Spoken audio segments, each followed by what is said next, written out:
Patrol Officer Lou Sullivan walked into the locker room at Division Headquarters and was hit with a stench that almost made him turn around again. He was a Boston Terrier, and he didn't have the best sense of smell. Not like the guys down in Search and Rescue. There was a rumor that there was a bloodhound down there who'd found a kid last year who was lost in a sewer. But the smell coming out of the corner behind the lockers made him shake his head and sneeze 3 times. Really? Again? Will somebody please remind Charlie not to mark his territory in here? This isn't his territory! It is a locker room! A voice came from behind a row of lockers. Yeah, well, you know we're talking about Charlie. If any of us had the nerve to corner him on this, what does the odds he'd even understand the concept? That came from Fritz, Sully's partner, and he had a point. Charlie was a mutt, a cross between a mastiff and who knew what else, maybe a garbage truck? And it was true that he wasn't terribly sharp, but Sullivan had seen him clear a full-blown bar brawl without panting. Fritz was a German shepherd who'd been on the job long enough not to get stressed out by things like evil-smelling urine. He was the calm, logical half of their team. He and Sullivan complemented each other. Large and small, excitable and calm, streetwise and academic. They worked well together. Are we support around the street today? Sully asked Fritz. He himself never bothered to learn the schedules or the roster details. It was a foregone conclusion that Fritz would know what duty they'd been assigned to on a given shift, so the smaller officer left stuff like that for his partner to keep track of. On the street, the bigger officer said. Spot and Princess have our backs today. Well, I suppose that's something, Sully said. Both partners stood silently for a moment. Okay, Sully said after a pause. We better get ready. Fritz nodded, and then the partners got dressed as Chupacabra. Roll call was always an exercise in patience for Sergeant Martin. The Australian shepherd had earned his bones on the street, and secretly his heart was on the side of this room full of idiots. But he had a briefing to get through, and the room was getting seriously worked up this morning. Quiet! Martin barked. Zip it, you meatheads! The room settled down to as close as quiet as it ever got, and the sergeant went through the assignments as quickly and efficiently as possible. Okay, he said. We're working on the 16th Street neighborhood today. An audible groan rose from the roomful of officers. Yeah, I'm with you, he said. But that's the job, and that's what we're doing. There's a new gang of goats that have moved into the area over the past few weeks, and our job is to drive them out of there. Sullivan and Reinhardt, you've got Chupa duty. Princess and Spot, you're their support. Everybody else knows what their jobs are today, but keep an ear on the radio in case they need backup. Everybody know what they're doing today?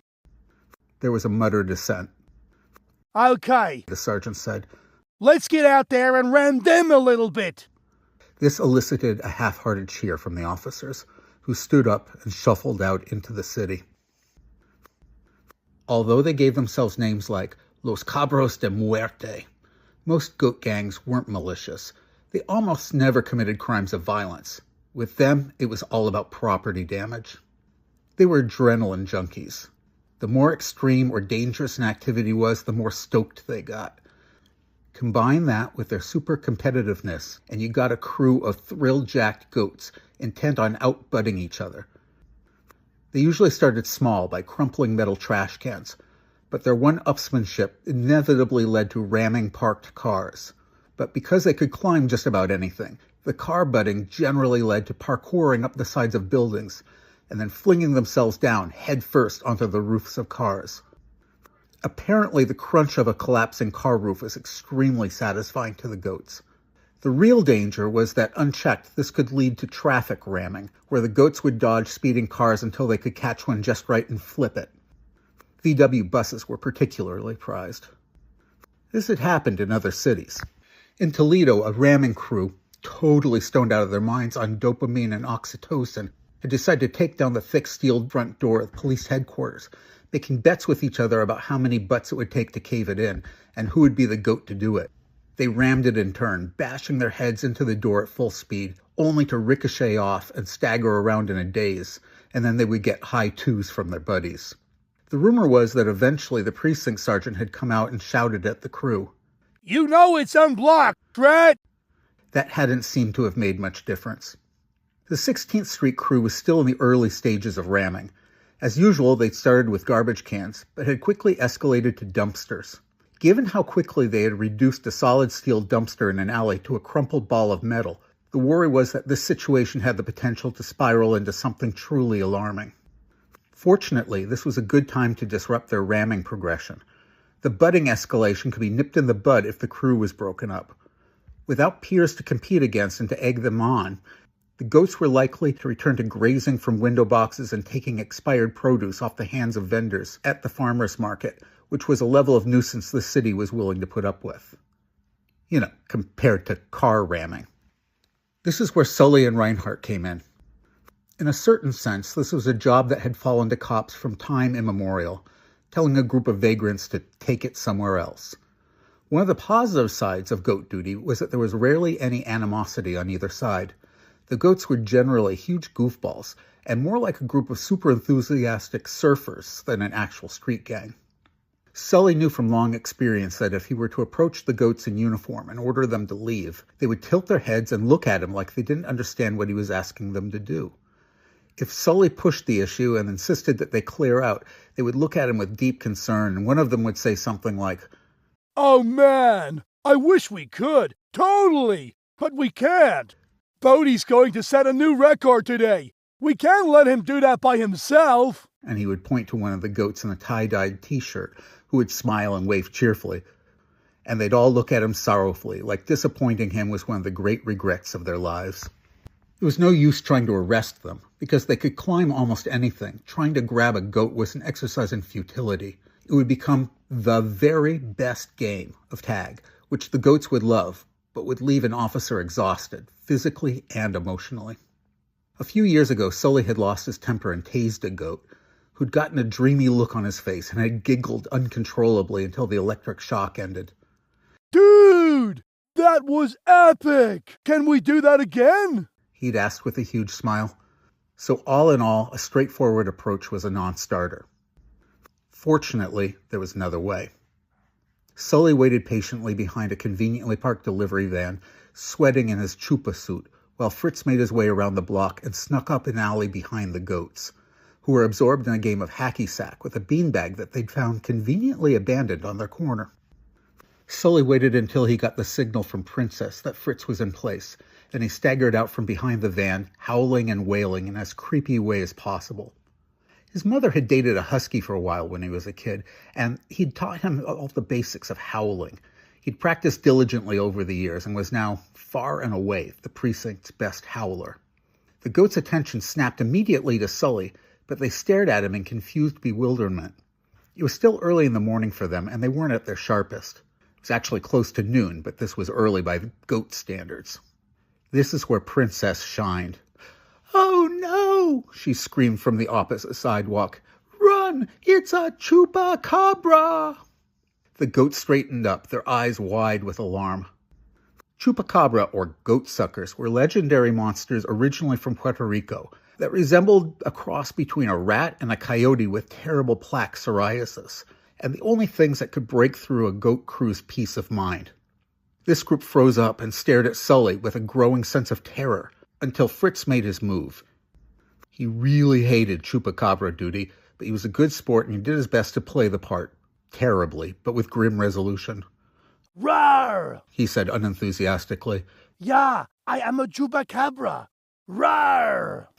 The goats, who had been almost at the breaking point before Fritz made his move, descended into full-blown panic, screaming in terror and trampling each other in their desperation to escape. Within seconds, they had fled in 5 different directions, leaving a few loose leaves and scraps of paper floating in the air behind them. The officers stood silently for a moment, watching them go. Spot, Princess's partner and a border collie, was the one to break the silence. "Is it wrong that I feel like rounding them up and bringing them back here?"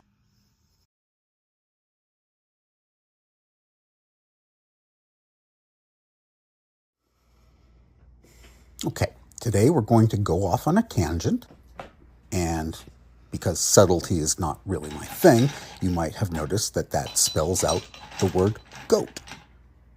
So we're going to start by chilling a rocks glass, putting some nice ice in there, set it aside to chill. And into the cocktail shaker goes some more fresh ice. And yeah, that should do it. Okay. Now we're going to start out with some rye. I don't tend to use much rye, but I really like it. It's got a spicy flavor. It's got authority. We're going to do 2 ounces of the rye.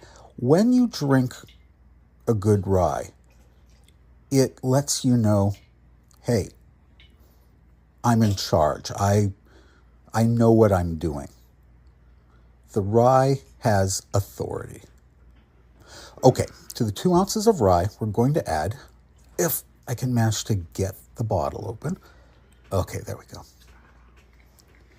We're going to add half an ounce of Ancho Reyes liqueur. It's a chili-infused liqueur. It's not super spicy. It's actually more sweet than spicy, which kind of describes this cocktail in general. It's the nexus of sweet and spicy. And today's special ingredient is blood orange juice. Now, I'm excited about this new juicer because I saw it on an infomercial, and it's got an extra long handle to give you more leverage to smoosh up the fruit. And then it's got a little spout on the side so you can just pour out the juice. And I think it's auspicious that half a blood orange is half an ounce of juice. Okay. Now, blood orange has a full, slightly heavy, sweet flavor. So to counteract that, we're going to put some lime juice in. And again, we're going for half an ounce. And I think it's telling that half a lime gives us half an ounce, which is pink just because of the sheer persuasive power of the blood orange. Okay, now, oh, come on. You're not cracking a safe. You're trying to get a cork out of a bottle. Come on. Okay, there we go. And we're going to go with half an ounce of melon syrup. Could easily be simple syrup, but for a different project, I made some syrup out of a Korean melon. And if you haven't had one, they're very nice. And I happened to be near H Mart last weekend and was able to get a Korean melon. Okay. And the last ingredient is 4 ounces of hot sauce. And I think you could do a lot worse than a classic Tabasco sauce. It's hot, but not knock the top of your head off hot. It's a little acidic, like the rest of this drink. And, okay, let's see what we've got. Pouring over the fresh ice. Oh, look at that color. That is, for lack of a better term, flamingo pink. I like that. Okay, now, let's smell this. Okay. It's complex. You definitely smell the fruit juice. You definitely smell the rye. Well, let's take a taste of that. Okay. Again, it's complex. It's definitely got spiciness from the rye, from the Tabasco, from the Ancho Reyes. You know what? It needs just a little bit more fruitiness. So, you know what? We might as well use the rest of that blood orange. So this is another half of an ounce. So if you're keeping score, this is a full fluid ounce of fresh squeezed blood orange juice. And we're not going to mix it in. We're just going to try to float it on top. Now, there's not really a difference in density between the blood orange juice and the mixed cocktail, so it's kind of mixing through the rest of this like a lava lamp. Okay. Oh yes, yeah, that's much better. It needed a little bit more sweetness. It needed a little bit more fruitiness.